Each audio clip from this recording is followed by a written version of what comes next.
Hat die NATO den Krieg in der Ukraine provoziert? Erforschen Sie die Einsichten von Mark Rutte über die NATO, Russland und die Ukraine an der Keio-Universität.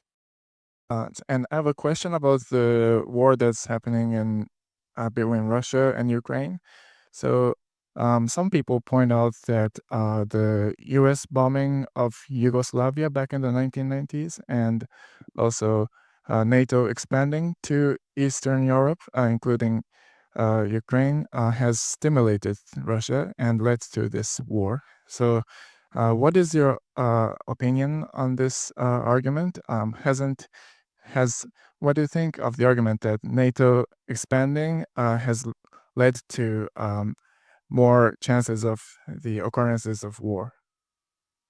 Well, anyone comparing what happened in 1995 in Bosnia and in 1999 in Kosovo to what the present, what the Russians are doing now in Ukraine, that you can compare that in any way is totally offline and off limit. I'm absolutely convinced. What NATO did in 1995 and in 1999 was to try to protect civilian population against a terrible war going on there. The slaughter of Muslims in Bosnia taking place in 1995, for example, in Srebrenica, and then for NATO to get more and more involved. This was crucial. This was necessary to stabilize the region. If anyone thinks you can compare that to, I know you are saying this, but you are, of course. Just quoting some other people I know, I find that totally off limit and offline.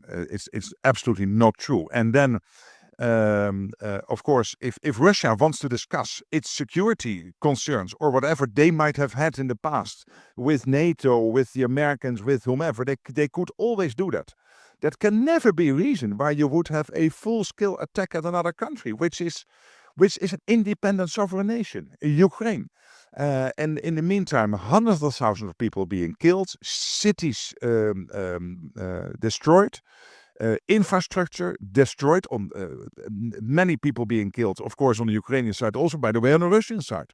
There are days that up to 1,500, maybe even 1,800 Russians are being killed or seriously wounded. But on the Ukrainian side, the numbers are also staggering. And so this was unprovoked, unacceptable, and it's got to stop. And therefore, I really commend what President Trump has been doing since he came in office, breaking the deadlock, trying to end this conflict, getting us now to a ceasefire as soon as possible. And let's hope that the Russians will now play ball, because this ball is at this moment on their side of the field, and they have to react now. Luckily, the Ukrainians have been working very closely together with the Americans to get this done. And I really want to thank President Trump for trying to break that deadlock and end the killing.